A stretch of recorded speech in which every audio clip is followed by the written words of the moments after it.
Dunque, in questo video in cui non parlerò di cose spirituali o di questo tipo, neanche diciamo così di attualità religiosa, e invece vi parlerò di una cosa un po' particolare perché così faccio una sorta di coming out.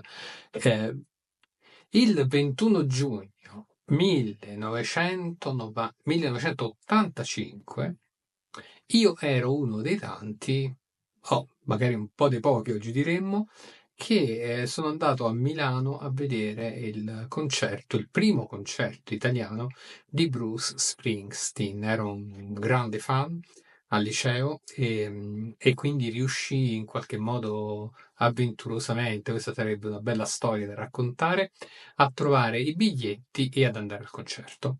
E quindi conosco bene almeno la produzione più vecchia di Springsteen, e adesso vi spiego anche perché. E, e quindi, come forse qualcuno saprà, è uscito in questi giorni un cofanetto di sette dischi, sette album nascosti, perduti, Tracks 2, che è la continuazione di un'altra raccolta di Tracks, che era una raccolta in cui c'erano tutte alcune registrazioni mai pubblicate da Springsteen, perché Springsteen insomma, ci sono leggende, narrazioni, storie riguardo a tutta la produzione che ha fatto.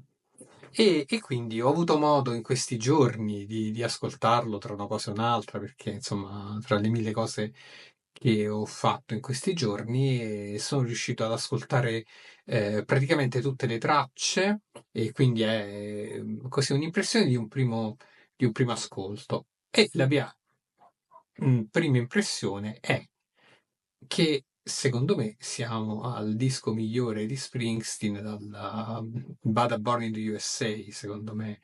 Già Tunnel of Love è un po' così. Mm. E infatti da lì poi ho cominciato un po' a seguirlo di meno, poi ho recuperato alcune cose. Qualcuno dicono che The Rising è un grande disco, a me non mi è mai parso così bello, interessante, forse può avere un valore storico-sociale perché forse è uno dei primi dischi fatti sull'11 settembre e che racconta di questo, però mi sembra davvero poco. E qui allora nasce una riflessione, secondo me, molto interessante, appunto perché secondo me questo qui invece ci sono delle cose davvero molto belle, molto interessanti. Chiaramente, essendo sette dischi, quindi qualcosa di bello, qualcosa di meno bello, ma generalmente il livello è altissimo, diciamo così. L'unico disco in qualche modo che io ho apprezzato da, diciamo, Born in the USA in poi è stato Western Stars, ma così, per esempio, in Letters to You è chiaro che i brani vecchi, rifatti anche, sono ma davvero migliori di tutto il resto. E invece qui devo dire che c'è qualcosa di interessante, sono davvero dischi molto belli, molto significativi e che coprono, diciamo così, tutta la carriera ufficiale quasi di Bruce Springsteen appunto dall'83, il primo, fino praticamente ai giorni nostri. E, e talvolta io mi chiedo, ma mi sono chiesto ascoltando questi brani, ma perché sono usciti quegli altri di dischi e non sono usciti questi?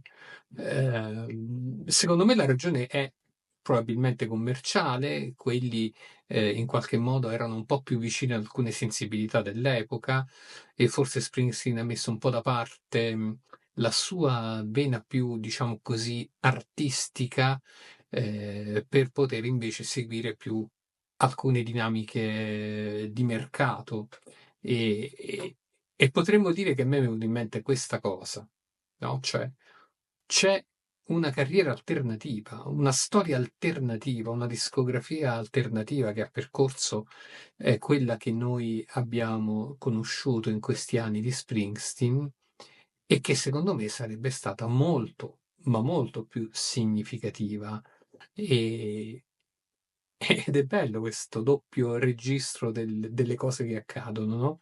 Ci sono delle cose messe da parte che rivelano una storia che avrebbe potuto essere, che non sarà mai, ma che rivelano invece che avrebbe potuto essere diverso tutto. Probabilmente anche alcune di queste forse avrebbero potuto essere cose molto più interessanti, anche più influenti sul panorama musicale internazionale e non solo degli USA, ma e quindi mi sono detto, ma insomma, è bello che ci sia nella storia questi bivi in cui le persone scelgono cose e si creano universi diversi.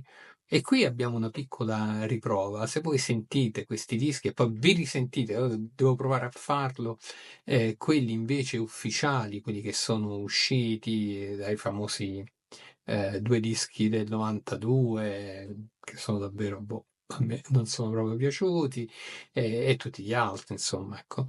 Ehm, e ascolta questi sono molto più coraggiosi, c'è molta più ricerca di sonorità diverse, qualcuno magari a qualcuno possono non piacere, ad altri invece di più. Che so, a me questo disco, vedo, Faithless, bellissimo, è stato, ma anche, ora lo vedo, anche Twilight Hours è molto meglio di Western Stars, che comunque mi era piaciuto tanto, che è un po' quello scartato rispetto all'altro.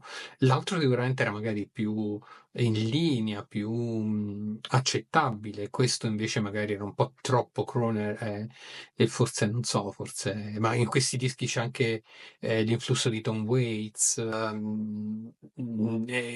delle band anche minori come Calexico.